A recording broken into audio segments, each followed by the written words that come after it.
All right, so in the final video for today's lecture, I just want to talk about one more question. So we've seen for k equals 1, 2, and 4, how to answer the question of, given an n, is it a sum of k squares, right? But you could ask a more general question, how many ways, it generalizes this question, how many ways is n a sum of k squares, right? And if there are no ways, then the answer is 0, right?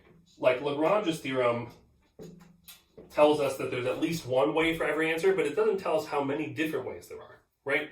So let's say that r sub k of n, I'll define to be the number of ways to write n equals a sum of k squares.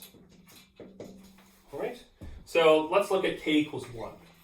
So you'll be surprised for me to say that the answer that I get out here is actually related to another completely different looking fact in the class, a completely different subject in this class. So for k equals 1, r sub 1 of n, right? The number of ways to write n is the sum of 1 squares. Well, we know that it's positive.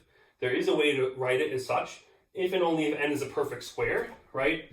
But if it's a perfect square, there's exactly 2 ways. You can take the square root of it, and you can take plus or minus that. So there's precisely 2 ways. So it's either 2 or 0. It's 2 if n is a square, and it's 0 if n does not equal a perfect square. Okay, so that's easy. What about k is bigger than 1? Well, that's much harder, okay? But there's a good idea, right? So a powerful idea in all of mathematics is to consider formal power series, right? We can treat these as power series, just like you learn about in calculus, but we don't care whatsoever about convergence. We just think about them as formal, infinite polynomials, right? So if I take the idea is to consider generating functions, which is one of the most powerful ideas in mathematics. I consider the generating function, the sum of all these numbers added up, weighted by powers of q. So just think of this as the polynomial, but like it goes on forever, right? Or this is a power series, and it will actually make sense as long as q is small enough. And if you want to think of it as a power series, you're also welcome to do so. But the point is you don't have to worry about convergence. You can just think about it formally, right? So normally you write power series with the variable x. I just write q because like that's the most classical way to write in this scenario. You usually write q instead of x, but if you want to think of q as being x, you could also do that, right?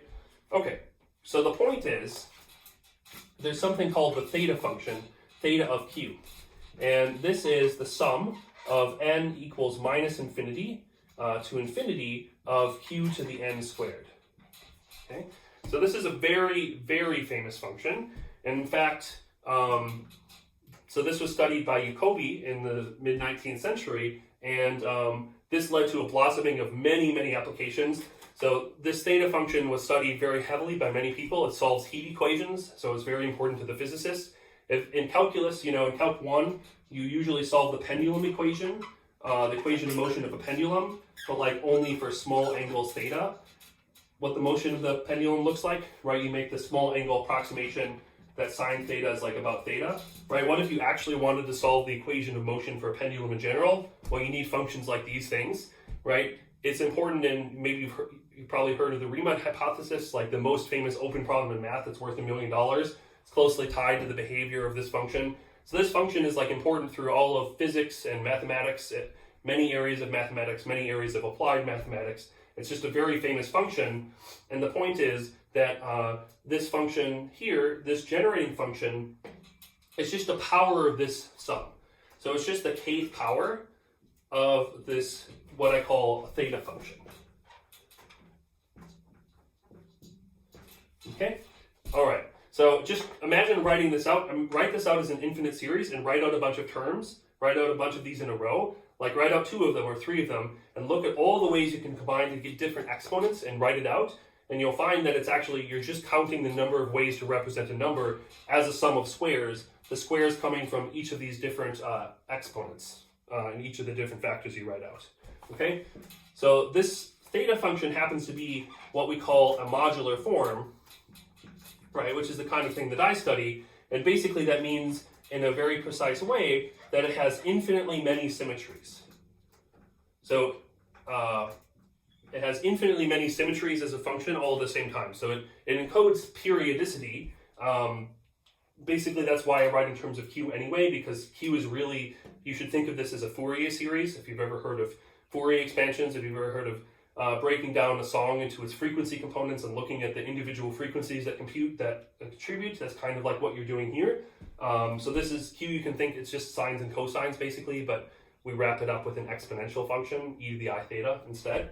But anyway, when I consider this as a function that has infinitely many symmetries all at the same time, which are very, very constraining, and they immediately give us to many things. So this gives us, if you use this theory, you immediately get many beautiful formulas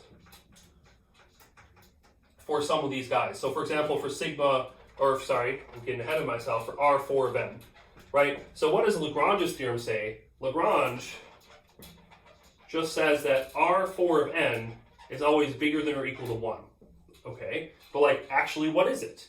There's actually a very beautiful formula, and maybe you'd be surprised, maybe you wouldn't, to know the answer of what this involves is it actually involves divisor sums. So if I look at R2 of n, even R4 of n, and other powers like R6 of n, R8 of n, there actually are very simple, beautiful formulas for exactly what these representations are, and they involve the sigma power divisor functions that we studied in chapter 3.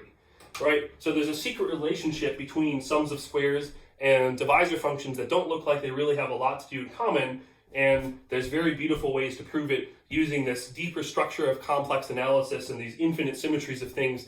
So just to say that what we're doing, we're doing a lot of complicated algebra and some very intricate methods of some very intricate proof lines of Fermat, but it's the beginning of a very long and beautiful story, and we've only just scratched the surface.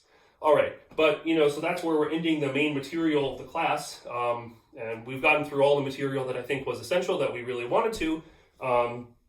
And in the next 2 lectures, we're going to do some review. So on Friday, I'm going to do a review of looking at all the main topics in the course and what to focus on when you study, what the main ideas were.